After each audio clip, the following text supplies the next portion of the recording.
soc Jordi Linguera, tinc 17 anys i porto a Codelem des de 2013. Jo soc el Biel Martínez, tinc 17 anys i porto a Codelem des del 2014. Em dic Jordi Tausina, tinc 16 anys i fa 7 anys que vinc a Codelem. Jo em dic Guillem Torner, tinc 17 anys i fa 8 anys que vinc a Codelem. Soc l'Aran Roig, tinc ara 17 anys i era exalumne de Codelem i ara soc profe. Em dic Noelia, tinc 20 anys i soc exalumna i actualment professora de Codelem. Em dic Sergi, tinc 20 anys i soc exalumne i professor de Codelem des que tinc 18 anys. Em dic Anna, tinc 21 anys i soc exalumna i exprofessora de Codelem. Jo em dic Eric, tinc 19 anys i soc exalumne de Codelem i ara mateix soc professor. Em dic Núria d'Aran, tinc 23 anys i aquest curs he començat també a ser profe. Jo sóc el Marcel, tinc 16 anys i soc exalumne i professor de Codelem a Lleida.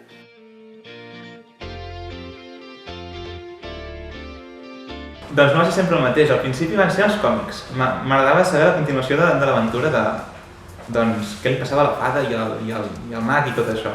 Llavors els punts, perquè em podia comprar coses com el Minecraft, per exemple, que em va agradar molt. I al final era més per ganes de conèixer nous llenguatges i aprendre més. Bàsicament jo crec que és a part que m'interessa molt això, el bon rotllo jo crec que és.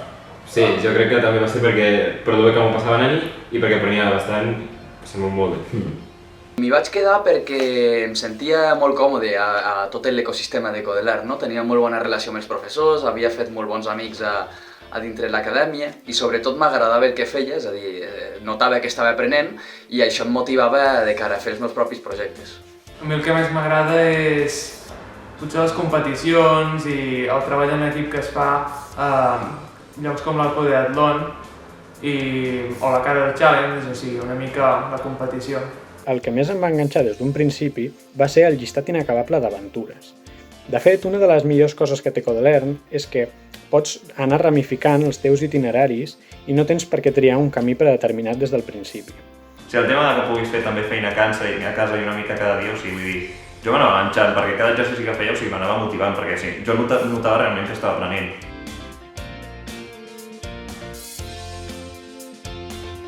Els records, els que tinc tots són bons, vull dir, els professors als centres són animats, sempre hi ha bon rotllo, vull dir, tot el que recordo són bons moments. Bueno, a Codelem també fem de tant en tant uns campaments així d'estiu i està molt guai perquè fem activitats així de programació, també era lliure i tal, i és una barreja que està xulo. Guardo molt bons records, com per exemple quan anàvem a les competicions de la Codelem i coneixíem gent d'altres centres, no?, de tota Catalunya, que era algo que ens feia bastanta il·lusió. O quan inclús entre nosaltres mateixos competíem per veure qui tenia més punts i hi havia una mica de roce allí, o inclús quan em comprava coses a la botiga, perquè em feien molta il·lusió comprar-me coses que jo mateix m'havia guanyat. El torneig d'escacs i la Cara del Challenge, per exemple, que encara a dia d'avui se segueixen celebrant i que resultaven un event molt interessant perquè podies competir amb altres alumnes i passar un dia amb ells i sociabilitzar i veure els interessos de cadascú. Aquest passat estiu vaig fer un campus a Calaf. Llavors jo només tenia 3 alumnes, 2 germans i un altre, més o menys d'edats similars. I me'n recordo que quan vam acabar el campus, els nens em van dir jo és que ho he passat superbé, vull tornar. Són unes activitats que potser era robòtica, després era programació, però són unes activitats que potser al dia a dia a les escoles amb tanta gent no es poden fer. I a l'estar a un lloc i estar fent el que a tu t'agrada, amb gent de la teva edat, amb gent que tenia unes afinitats, és com que dius, ostres, doncs m'agrada encara més. I em va vindre el nen i em va dir, és que jo avui m'he llevat a les 8 del matí expressament per fer tota aquesta robòtica, tota aquesta programació que jo mai havia volgut fer fins ara. I el pare fins i tot després m'ho va agrair. És una anècdota que m'agrada molt.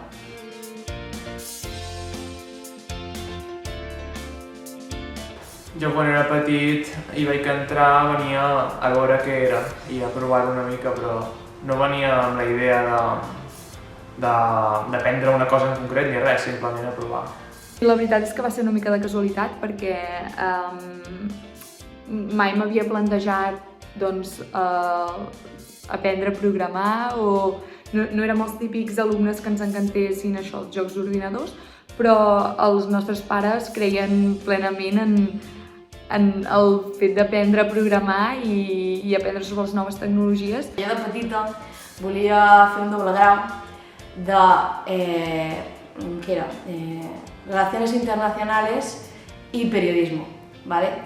Llavors era completament diferent al que jo actualment estic fent, que estic fent enginyeria informàtica. I jo vaig entrar aquí sabent que jo no volia, en plan que jo no era una cosa que era cap al futur, sinó era una cosa que era més un entreteniment que no com un treball. A veure, ara mateix estic estudiant enginyeria informàtica, però en aquell moment no tenia ni idea de si existia aquest grau, no, de fet. Llavors vaig entrar més com a... Era una cosa que m'agradava, doncs vaig entrar per motivació personal, però no encarat al meu futur.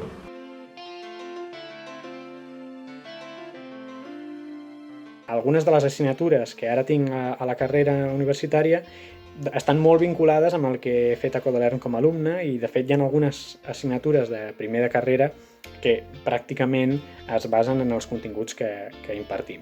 Jo ara estic fent el grau de Matemàtiques a la UB i vull dir, el tema de la programació a mi m'està ajudant molt perquè, clar, allà a Matemàtiques també programem, fem temes també d'estadística, probabilitat, ens fan fer gràfics i, bueno, bàsicament programem tota l'estona gairebé quan no fem teoremes i demostracions i tot això, o sigui, estem programant també i vull dir, la programació també ajuda bastant en l'àmbit de les matemàtiques. Jo també soc músic i a la programació m'ajuda en certes coses perquè una part de la música és més matemàtica i es pot produir fer amb codi. I és molt interessant per veure, jo què sé, tipus d'escales, tipus d'acords, dissonàncies, i pot arribar a ser útil. He estudiat el doble grau d'ADE i dret i potser no puc aplicar tot això de manera tan directa com amb algú que estudia, jo què sé, una enginyeria o el que sigui, però crec que tinc moltes portes obertes en el que estic fent de programació. Jo què sé, ara estic fent bases de dades, per exemple, i trobo que ho puc enfocar en moltes coses que faig d'economia i de dret.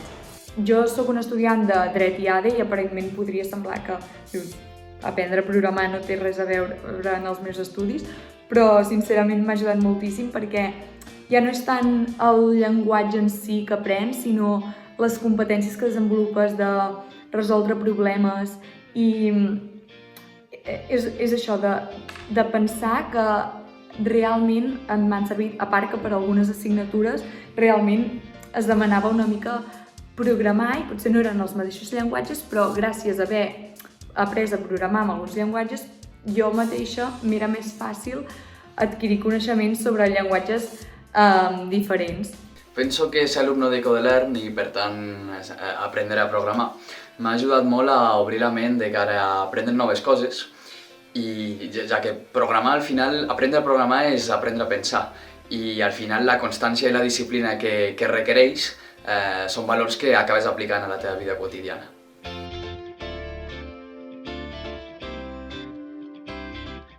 A casa meva, un dels grans problemes que tenim amb l'hort és que ningú vol regar i ningú se'n recorda. Llavors, lògicament, les plantes acaben morint, acaben pensint-se. Llavors, el que vaig fer va ser com un petit rec automàtic que jo pogués controlar des del meu telèfon i així automàticament, si jo no li deia res, anava regant. El que més m'ha agradat és el que he fet durant el confinament, que he fet com un sistema que amb un missatge de Telegram puc engegar i apagar el meu ordinador de casa. És una app de missatgeria encriptada per Android, amb servidor, que tot i que potser coses no les he fet exactament a Codelern, sí que és programació, vull dir, les bases les he pres aquí. Tot el que he après a Codelern m'ha servit de cara a l'elaboració del meu TDR, que consisteix en la creació d'una criptomoneda amb un llenguatge de programació que aprenem a Codelern i que és relativament complex i que a la vegada s'utilitza molt a nivell comercial, de manera que no és algo que es quedarà aquí, sinó que podré utilitzar durant tota la meva vida.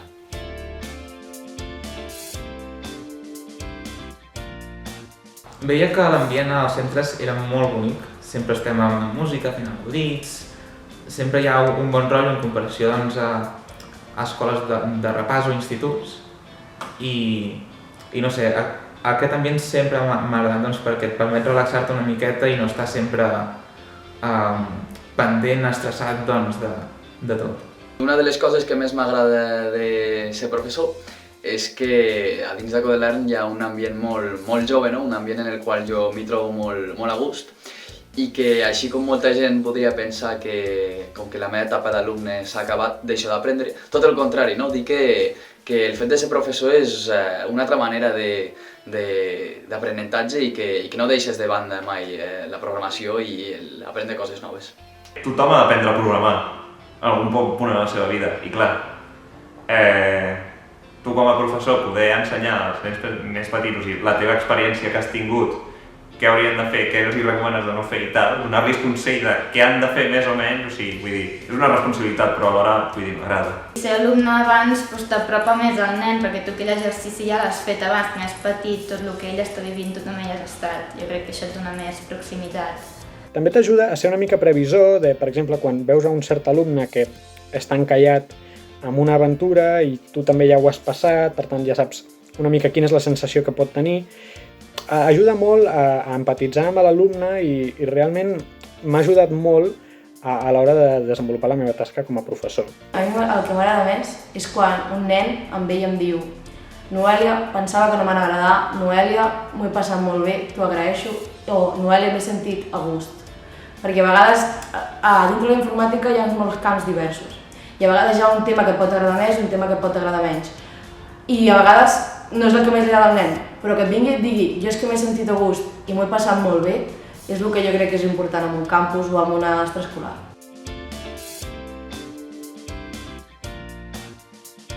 Per la meva experiència personal, perquè jo m'ho passo molt bé, dic, jo m'he passat superbé. Sí. No, a veure, també perquè t'ajuda molt a desenvolupar tot el que serien les matemàtiques i això, jo no sé, és que no sé, a mi això potser només m'ha passat a mi, però és com que és sempre una empenta amb tot.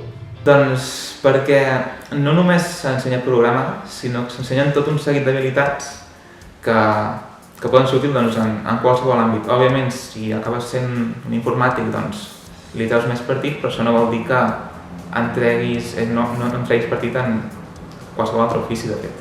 Codelern trobo que està molt bé per provar unes coses que potser t'acaba agradant al final, a més, si t'agrada, t'obre moltes portes, potser possibilitats laborals i tal. No tant pel fet de que pugui aprendre a programar o de que s'hagi de dedicar a això, sinó perquè és un extraescolar que aprens moltes coses des de lògica o des de tu constància o, ja que sé, motivació.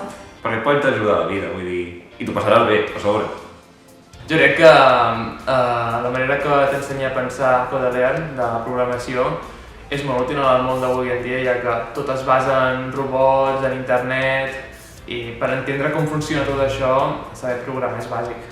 Des de l'extraescolar fins als campus, inclús els tornejos d'escacs, Carel Challenge, tota la varietat que es proposa resulta molt interessant, ja que tant des d'un punt de vista lúdic com des d'un punt de vista d'aprenentatge pot aportar molt realment als alumnes. Programar és el futur i tot i que els nens en aquesta edat potser no se n'adonin i no els interessa massa pensar en el seu futur, sinó que els interessa potser jugar una mica més, gràcies al mètode Codelern podem juntar aquestes dues coses, no? Que són aprendre i jugar, aprendre jugant. Jo quan he entrat a enginyeria informàtica, d'una classe de 80 persones només érem 100 noies.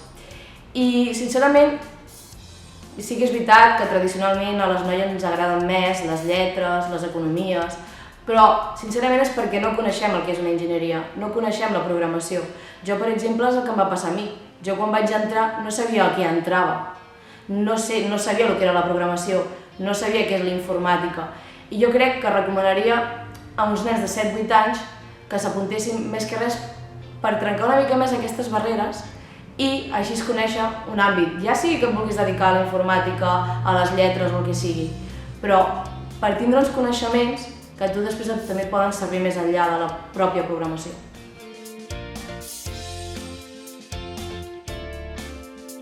És divertit, és creativitat i aprens coses. Aprendre a programar, divertit. Aprenentatge, creativitat i motivació. Pensar i solucionar problemes. Esforç, constància i diversió. Programació, amics i diversió. Bromes, Jordi, Aitor i Eric. Perquè estan allà sempre, és que no sé. Jo, és que normalment 3 són massa poques. És com massa poc per definir Codelern. És masses coses Codelern com per 3 paraules. Si fos 3 paraules és una mica des d'un punt de vista com a casa, podríem dir-ho. Però si fossin 3 adjectius, innovador, divertit, caso.